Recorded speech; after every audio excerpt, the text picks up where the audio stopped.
السلام عليكم ورحمة الله وبركاته. النهاردة زي ما وعدناكم هنعمل فيديو عن إيداع في محفظة أورنج كاش عن طريق ماكينات البنك الأهلي المصري. أول مرحلة اللي هي بتتعمل على الموبايل، زي ما انت شايف كده ده كود اللي انت ممكن تدخل من عليه على خدمة أورنج كاش وتعمل إيداع من غير أبليكيشن. بعد كده بتخش على الاختيارات اللي قدام منك دي، بيجيلك 1 2 3، بتدوس على خدمات مالية رقم 1 وبتدوس إرسال.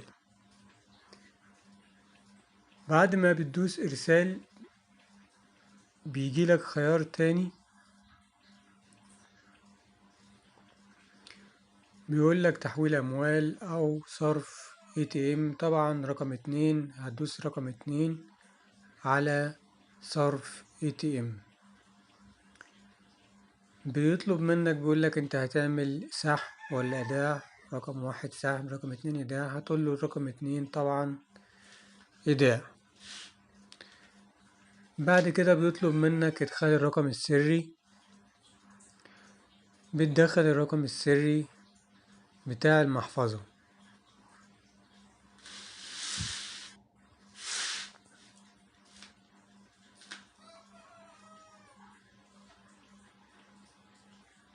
بعد ما تدخل الرقم السري بتاع المحفظة بيقولك انت هتعمل ايداع لحد قد ايه.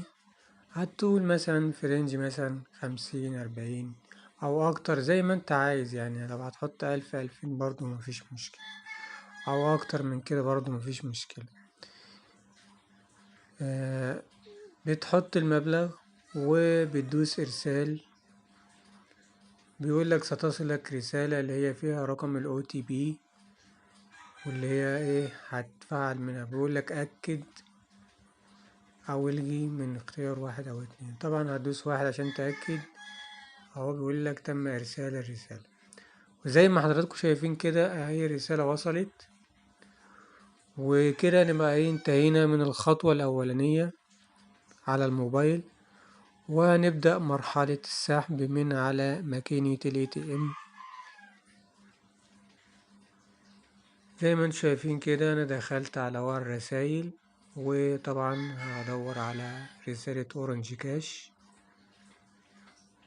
هلاقي اورنج كاش، هفتح الرسايل هلاقي اخر رسالة عندي اهيت بالرقم مكتوب باللون الازرق تحت خالص، وبيقول ان الرسالة ديت مدتها 3 دقايق فقط لا غير.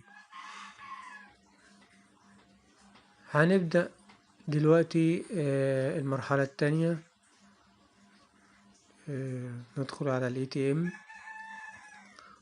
ونشوف هننفذ المرحلة التانية ازاي.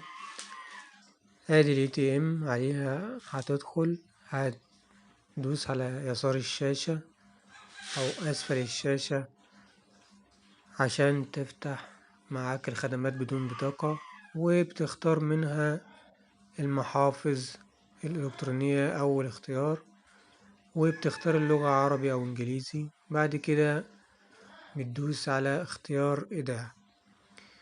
بتبدأ تحط الرقم اللي هو رقم الموبايل الخاص بالمحفظة زي ما انت شايف كده. بعد ما بتحط رقم الموبايل الخاص بالمحفظة بتدوس على أول سهم اللي هو مكتوب عليه استمرار.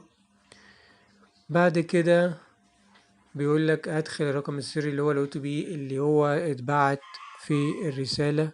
وزي ما انتم شايفين كده ما بيظهرش أرقام، يعني عشان لو حد فكر ان هو يتخض ولا حاجة ان ما بيظهرش ارقام، لا هو الرقم السري اساسا ما بيظهرش. زي ما انت شايف كده بتبدأ المكنة تفتح لك العين اليسرى تحت اسفل الشاشة، ودي العين اللي انت هتحط فيها مبلغ الايداع.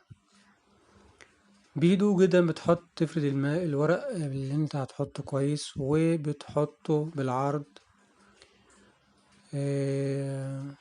دي صورة اهو عشان توضح المكان كويس.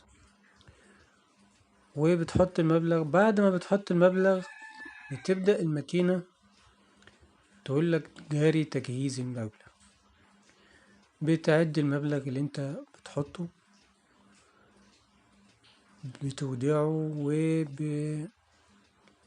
وبيظهر لك على الشاشة آه، آه، المبلغ اللي هو هتعد. ممكن تحط المبلغ مثلا عشرات، عشرينات، 50، 100، 200 مع بعض كلها عادي، مفيش أي مشكلة. زي ما انت شايف كده، هو كده المكنة هي خدت المبلغ، عدت المبلغ وادتني المبلغ اللي اتعد، وخيارين: استرجاع المبلغ أو أدوس المبلغ صحيح. طبعا أدوس المبلغ صحيح اللي هو أسفل يمين الشاشة. بعد كده بتنتهي الخطوات، والمكنة بيتم الإيداع وبتطلع لي إيصال. لازم أستلم إيصال بالإيداع. ممكن لو أنا ما استلمتش إيصال بالإيداع، العملية ممكن يكون فيها حاجة خطأ وما يتمش الإيداع. فتأكيدا لإتمام العملية صح، لازم يطلع الإيصال الخاص بالإيداع في نهاية العملية. وبشكركم، بتمنى يكون الفيديو عجبكم، وياريت تدعمونا بالاشتراك وتدوس سبسكرايب وتفعل زر الجرس عشان يوصلك مننا كل جديد. ولو عندك أي سؤال في أي حاجة خاصة بالمحافظ الإلكترونية أو السحب من ال ATM، ممكن تبعت لنا في في الرسائل تحت، واحنا ان شاء الله نرد عليك.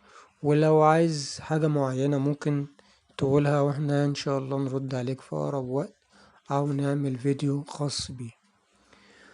بشكركم جدا، واتمنى الفيديو يكون عجبكم.